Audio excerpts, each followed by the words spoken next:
Hello বন্ধু, সবাই কেমন আছে? আসলে ভালো আছো? আমি মোটামুটি ভালো আছি, খুব একটা সুস্থ হইনি। দাও দেখা রান্না কী করছি আজকে, দেখো খুব বেশি কিছু করলাম না।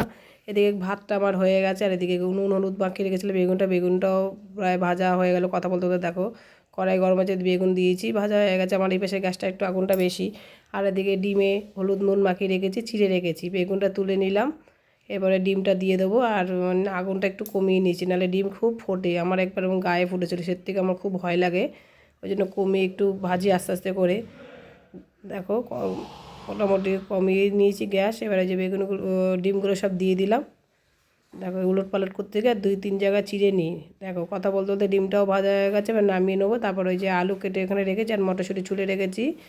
আর ওই তেলের মধ্যে একটু জিরা হিং সোমবার দিয়ে তারপর আলুগুলো দিয়ে ভাজা ভাজা করব। যেই আলুগুলো একটু ভাজা ভাজা হয়ে যাবে বন্ধুরা, তখন আমি ওর মধ্যে ধনের গুঁড়ো, জিরের গুঁড়ো, লঙ্কার গুঁড়ো সব দিয়ে নেবো। দিয়ে একটু ভালো করে কষিয়ে নেবো। তারপরে আমি মটরশুঁটিটা দিয়ে কষাবো। বন্ধুরা এইভাবে তোমরা করে খেয়ে দেখো, ভালো লাগবে, খেতেও ভালো লাগবে। আর ডিমের মধ্যে আবার আর আমি জল দেওয়া মাত্র আমি ডিমগুলো ছেড়ে দিই, যাতে মশলাটা ভালো রাখে, খেতেও ভালো লাগে। বন্ধুরা আর একটু মাখা মাখা করে করবো আজকে ডিমের ঝোলটা। খুব একটা ঝোল করবো না, তোমাদের দাদা অনেক ঝোল করি বলে এবার রাগারাগি করে, তাই জন্য আজকে একটু মাখা মাখা করবো। মাখা মাখা খেতে চেয়েছে। যাক, ডিমের ঝোলটা তো ভালো হয়েছে, খেতে দারুণ হয়েছে, দুর্দান্ত হয়েছে। বন্ধুরা তোমরা ওইভাবে করো, আর আমার ভিডিওটা ভালো লাগলে শেয়ার কমেন্ট লাইক করো, আর পাশে দেখো। দেখো তোমাদের বলছি শরীরটা এতই খারাপ, মানে কি বলবো তোমাদের, কবে ভালো সুস্থ হবে জানি না। ওই করছি, কোনোরকম করে রান্না করছি, না করলে নয়। আমার তো একার ঘরে একা, কেউ করার নেই। ওই ছেলের মধ্যে মধ্যে একটু হাতে হাতে এটা এনে দেয় ওটা এনে দেয়, এই বেশি। এবার দেখো এই যে মটরশুঁটিগুলো দিয়ে দিলাম, মশলাটা যেই কষানো হয়ে গেল।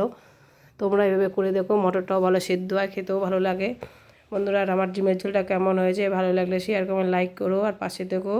আর এই দেখো বললাম না একটু মাখা মাখা করবো।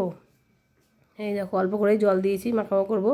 আর নামানোর পর গরম মশলাটা দিয়ে দিয়েছি, তোমাদের সেটা দেখালাম না। নামানোর পর আমি ধনেপাতা দেবো, দিয়ে নামিয়ে দেখো কালারটা কত সুন্দর। এই যে বললাম না, ডিমটা আমি এমনি ঝোলের মধ্যে দিয়ে দেবো, জল দেওয়া মাত্র এই দেখো দিয়েছি। এইভাবে করলে তোমরা তো সবাই ডিমের ঝোল করতে পারো জানি, তবুও তোমরা এভাবে করো, দেখাচ্ছি, ভালো লাগবে। বন্ধুরা খেতেও ভালো লাগে, দুর্দান্ত হয়েছে আজকে ডিমের ঝোলটা। মানে তোমাকে মানে বলবো কি, মানে আমার জ্বরের মুখে তবুও ভালো লেগেছে, খেতে দারুণ হয়েছে। দেখো এই ধনেপাতা দিয়ে দেখো দেখো ডিমের ঝোলটা কেমন হচ্ছে, ভালো লাগলে শেয়ার কেমন লাইক করো। আর এদিকে দেখো বেগুন ভাজা আর গরম গরম ভাত, আজকে শুধু বেগুন ভাজা আর ডিমের ঝোল করো। বন্ধুরা ভালো লাগলে শেয়ার কেমন লাইক করো, আর আমার ভিডিওটা আমি এখানে শেষ করলাম। বন্ধুরা ভালো থেকো।